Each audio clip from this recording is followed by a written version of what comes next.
প্রিয় ভাইয়েরা, এই দিনগুলোতে প্রতিটি মানুষ আশপাশ করছে, ছায়ার জন্য খুঁজে বেড়াচ্ছে বিভিন্ন জায়গা,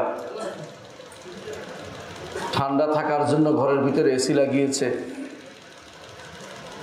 গরম থেকে বাঁচার জন্য বিভিন্নভাবে বিভিন্ন উপায় অবলম্বন করেছে। কিন্তু একজন মানুষ কি এ চিন্তা করে না যে দুনিয়ার এই মৌসুমগুলিতে পরিবর্তন হয়, আখিরাতের মৌসুমের তো কোনো পরিবর্তন নাই। যেই অবস্থায় জাহান্নামে যাবে কেউ, জাহান্নাম থেকে আর যদি ঈমান না থাকে কোনোদিন বের হতে পারবে না। ঈমান থাকলে হয়তো বের হতে পারবে। জাহান্নামের সবচেয়ে বেশি আযাব যেটা, সেটা কিন্তু গরম,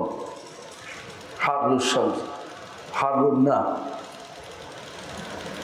জাহান্নামের সূর্যকেও দেয়া হবে, যে সূর্য অনেক দূরে, এত গরম সহ্য করতে পারছেন না, ওই সূর্য কিন্তু জাহান্নামে দিয়ে দেয়া হবে। জাহান্নামের সূর্যের আলোর তাপও কিন্তু আমাদের সহ্য করতে হতে হবে। এই জন্য জাহান্নামে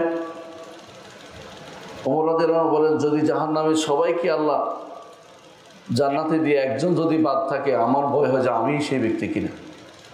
অথচ তিনি জান্নাতের সুসংবাদপ্রাপ্ত ব্যক্তি। কারণ জাহান্নামের আগুন অত্যন্ত ভয়াবহ। এ থেকে বাঁচার জন্য দুনিয়ায় থাকতে অবলম্বন গ্রহণ করা উচিত। জাহান্নামের আগুনে একবার যাকে প্রবেশ করানো হয়েছে তাকে তো অপমান করা হয়েছে। ইন্নাকা মান তুদখিলিন নার ফাকাদ আখযাইতা, যাকে আগুনে প্রবেশ করানো হয়েছে তাকে তো আপনি অপমান করেছেন।